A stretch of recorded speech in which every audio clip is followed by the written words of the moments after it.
கன்னியாகுமரி அப்படின்றது ஒரு யுனிக்கான ஒரு மாவட்டம். நீங்க அந்த மாவட்டத்தில தேசிய கட்சிகளுடைய ஆதிக்கம் தான் வந்து பெரிய அளவுல இருந்திருக்கு.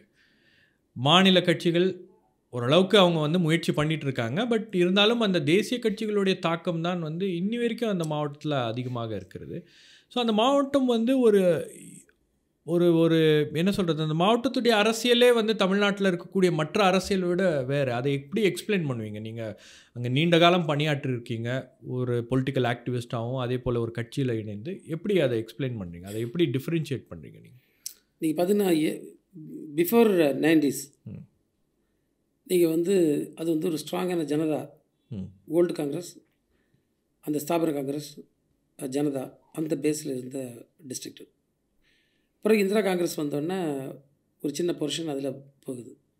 ஆனால் அவங்க ஸ்ட்ராங்காக தான் இருந்தாங்க. அது அப்படியே போய் போய் போய் பார்த்தீங்கன்னா, அது காங்கிரஸ் ஒரு பேஸை எஸ்டாப்ளிஷ் பண்ணுது. ஏன்னா இந்திரா காங்கிரஸ் வந்து சென்ட்ரலில் கவர்மெண்ட் இருக்குது. இந்த இடத்துல தான் பிஜேபி உருவாகுது. இந்த மண்டக்காடு கலவரத்தோட தொடங்கி இந்து முன்னணி, பிஜேபி இப்படிலாம் உள்ளே வருது. உள்ளே வந்து அவங்க வந்து ஒரு இதே தான் அன்னைக்கும் தான் ரிலிஜியஸ் போலரைசேஷன், காஸ்ட் போலரைசேஷன், ஜாதி ரீதியாகவும் மத ரீதியாகவும் மக்களை பிரித்தல். அதில் பிஜேபி 2 வித்தைய கையில் தான். நாங்கள் ஸ்டூடெண்ட் மூமெண்ட்டில் இருக்கோம். ஆனால் அப்போவே நான் வந்து பாலிடிக்ஸை வந்து ரொம்ப அனலிசிஸ் பண்ணுவேன். அதில் எனக்கு அது கம்ப்ளீட்டாக அவங்க ஸ்டெப்ஸ் எனக்கு தெரியும். அவங்க வந்து என்னென்னா ரிலிஜியஸ் போலரைசேஷன் முதல்ல மதம் சார்ந்து மக்களை பிரிப்பது. 2வது சிறுபான்மை சமூகங்கள், சிறுபான்மை ஜாதிகளை பெரும்பான்மை ஜாதிக்கு எதிரான ஒரு பிரச்சாரத்தை கொண்டு போகிறது. அதான் பார்த்திங்கன்னா நிறைய சிறுபான்மை ஜாதிகளை கூட அவங்க வந்து கையில் எடுத்துட்டாங்க. அவங்களுடைய பெரும்பான்மை சமூகங்களுக்கு எதிராக ஒரு வெறுப்பை பேசி, இது அவங்களுடைய ஸ்ட்ராட்டஜி. 2வது பார்த்திங்கன்னா டெம்பிளில் நுழையிறது, கோயிலுக்குள்ளே நுழைவது, அங்கே ஸ்லோவாக வெளியே தெரியாமல் வெறுப்பை ஏற்படுத்துவது. அப்போ கோயில் நுழைஞ்சாச்சு பக்தன் மாதிரி, அடுத்து போய் கொஞ்சம் கொஞ்சம் கொஞ்சமாக வெறுப்பை செய்யுது. வெறுப்பை செய்து இவங்களை வந்து கன்சால்டேட் பண்ணது. இதுதான் அவங்களுடைய அடிப்படையான கொள்கை.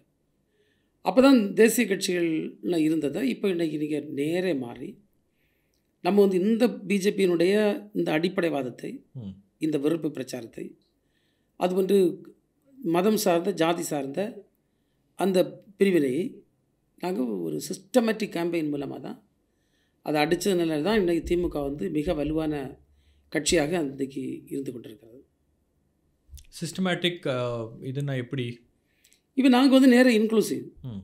நீங்கள் எல்லாரையும் நம்ம சேர்த்து கொண்டு போகிறோம், எல்லாரையும் சேர்த்து கொண்டு போகிறோம்.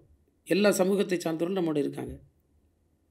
திமுக என்பது இன்றைக்கி கன்னியாகுமரி மாவட்டத்தில் அனைத்து தரப்பு மக்களுடைய ஒரு பிரதிநிதித்துவத்தை பெற்றிருக்கிறது. எல்லாரையும் வச்சுருக்கோம். எல்லாருடைய நியாயமான காரணங்களுக்கும் போகிறோம். 2 நீங்கள் வந்து உலக அளவில் நடக்கக்கூடிய விஷயங்களை அவங்களுக்கு சொல்லும்.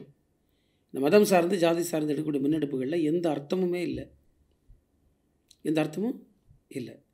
நம்ம மக்கள் துபாய் போகுது, கத்தார் போகுது, மஸ்கட் போகுது, போயிட்டு இங்கே வரான். எவ்வளோ அமைதியாக பீஸ்ஃபுல்லாக மக்கள் வாழுது. உலக சமூகமே அங்கே வாழ்ந்துட்டுருக்கு, எவ்வளோ ஒற்றுமையாக வாழுது.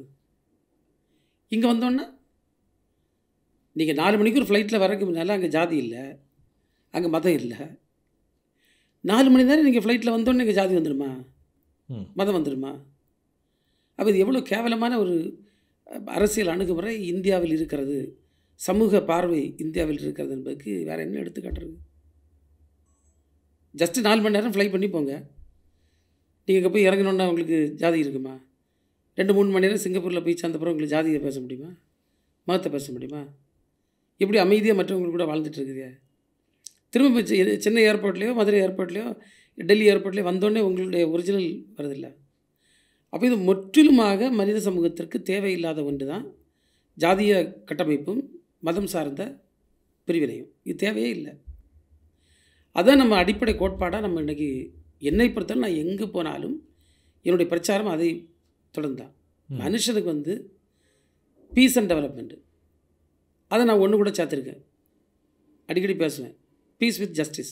இப்போ நீங்கள் பேசும்போது சொன்னீங்க அந்த கன்னியாகுமரி மாவட்டத்தில் அந்த மதம் அப்படின்றது it has become a central theme for politics.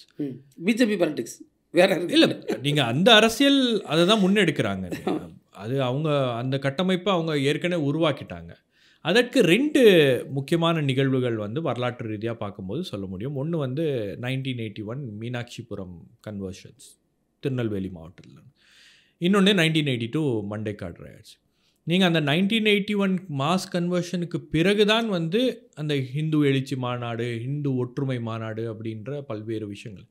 அதனுடைய தாக்கமும் உங்களுக்கு கன்னியாகுமரி பகுதியில் அதிகமாக இருக்குது. ஏன்னா கிறிஸ்துவர்களும் ஈக்குவல் ஸ்ட்ரென்த்தில் இருக்கக்கூடிய கிறிஸ்துவர்கள் அண்ட் ஹிந்துஸ் ஈக்குவல் ஸ்ட்ரென்த்தில் இருக்கக்கூடிய ஒரு மாவட்டம்னும் போது அது ரொம்ப ஈஸியாக போயிருச்சா அவங்களுக்கு? அந்த போலரைசேஷன் ஒர்க் அவுட் பண்ணுறதுக்கு ரொம்ப ஈஸியாக போயிருச்சா?